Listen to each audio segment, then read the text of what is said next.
এইবার শেখ হাসিনাকে বিশাল হুমকি দিল ডক্টর ইউনূস। গণভবনকে করা হবে জাদুঘর।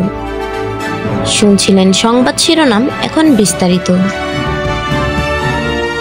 ছাত্র জনতার গণ অভ্যুত্থানে ক্ষমতাচ্যুত শেখ হাসিনাকে ক্ষোভ প্রকাশ করেছেন বাংলাদেশের অন্তর্বর্তী সরকারের প্রধান উপদেষ্টা ডক্টর মোহাম্মদ ইউনূস। প্রধানমন্ত্রীর পদ থেকে পদত্যাগ করে দেশ ছেড়ে ভারতে যাওয়ার পর সাবেক প্রধানমন্ত্রী ও আওয়ামী লীগের সভাপতি শেখ হাসিনা সেদেশে আশ্রয় লাভের চেষ্টা করছেন।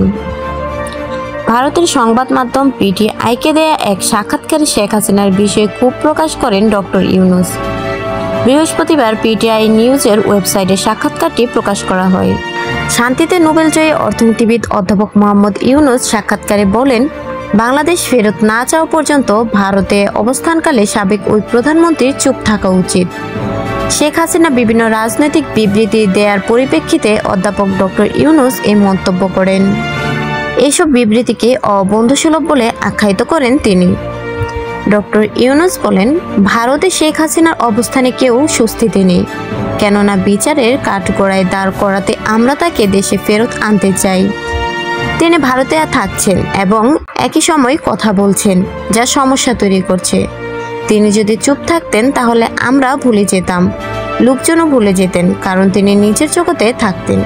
কিন্তু ভারতে বসে তিনি কথাবার্তা বলছেন ও নানা নির্দেশনা দিচ্ছেন। কেউ এটা পছন্দ করছেন না। সবাই এটি বুঝেন।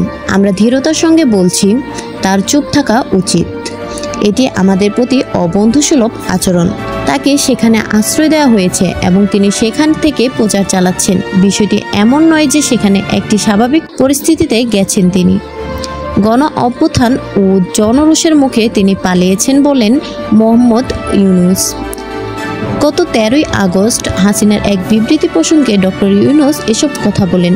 বিবৃতিতে শেখ হাসিনার ন্যায় বিচার দাবি করেন বলেন, সাম্প্রতিক সন্ত্রাসী কার্যকলাপ, হত্যাকাণ্ড ও লুটপাটে জড়িতদের অবশ্যই তদন্ত সাপেক্ষে চিহ্নিত করতে ও সাজা দিতে হবে।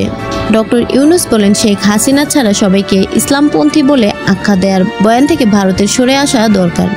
বাংলাদেশ তাকে ফেরত আনবে, কেননা জনগণ এটাই চায়। হ্যাঁ, তাকে ফেরত আনতে হবে, নইলে বাংলাদেশের জনগণ শান্তিতে থাকবে না।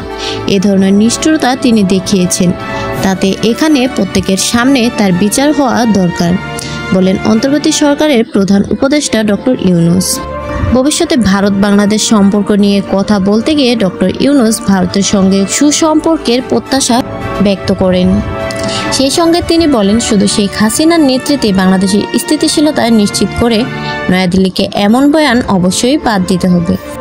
অধ্যাপক ইউনূস বলেন, সামনে এগোতে ভারতের জন্য ওই বয়ান থেকে বেরিয়ে আসা প্রয়োজন। এই বয়ান হলো, প্রত্যেক ইসলামপন্থী বাংলাদেশ জাতীয়তাবাদী দল বিএনপি ইসলামপন্থী, বাকি সবাই ইসলামপন্থী, আর তারা সবাই এদেশকে আফগানিস্তানে পরিণত করবেন এবং বাংলাদেশ শুধু শেখ হাসিনার হাতেই নিরাপদ। ভারত এমন বয়ানে বিমোহিত। এই বয়ান থেকে বেরিয়ে আসতে হবে ভারতকে। বাংলাদেশ অন্য যে কোনো দেশের মতোই আরেকটি প্রতিবেশী।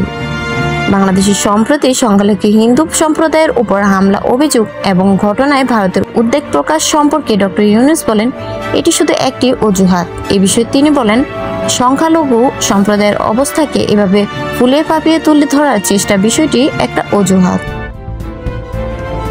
গণভবনকে জুলাই গণ অভ্যুত্থান স্মৃতি জাদুঘর করার সিদ্ধান্ত। বাংলাদেশের প্রধানমন্ত্রী সরকারি বাসভবন গণভবনকে জুলাইয়ের গণ অভ্যুত্থান স্মৃতি জাদুঘর করার সিদ্ধান্ত নিয়েছে অন্তর্বর্তী সরকার। বৃহস্পতিবার অন্তর্বর্তী সরকারের উপদেষ্টা পরিষদের বৈঠকে এই সিদ্ধান্ত হয়েছে। তেজগাঁয়ের প্রধান উপদেষ্টা কার্যালয়ে অনুষ্ঠিত উপদেষ্টা পরিষদ এই সভায় সভাপতিত্ব করেন প্রধান উপদেষ্টা ডক্টর মোহাম্মদ ইউনূস। এটা ছিল বর্তমান উপদেষ্টা পরিষদের ৫ম বৈঠক। পরে সন্ধ্যায় রাজধানীর ফরেন সার্ভিস একাডেমি উপদেষ্টা পরিষদের সভা সিদ্ধান্ত জানান যুব ও ক্রীড়া উপদেষ্টা আসিফ মাহমুদ সজীব ভুঁইয়া। তিনি বলেন, গণভবন জনগণের জন্য উন্মুক্ত করে দেয়া হবে। জুলাই গণ অভ্যুত্থানে শহীদদের স্মৃতি এবং বিগত ফ্যাসিবাদী আমলে যত অন্যায় অবিচার হয়েছে তার সবকিছু সংরক্ষণ করার জন্য এটাকে জুলাই গণ অভ্যুত্থানের স্মৃতি জাদুঘর হিসেবে প্রতিষ্ঠা করা হবে।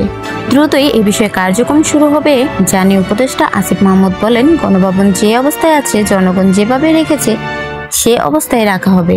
এর মধ্যে ভেতরে একটি জাদুঘর প্রতিষ্ঠা করা হবে, যাতে অভ্যুত্থানের স্মৃতি সংরক্ষণ থাকে। এ বিষয়ে আজকের উপদেষ্টা পরিষদ বৈঠকে সিদ্ধান্ত গৃহীত হয়েছে।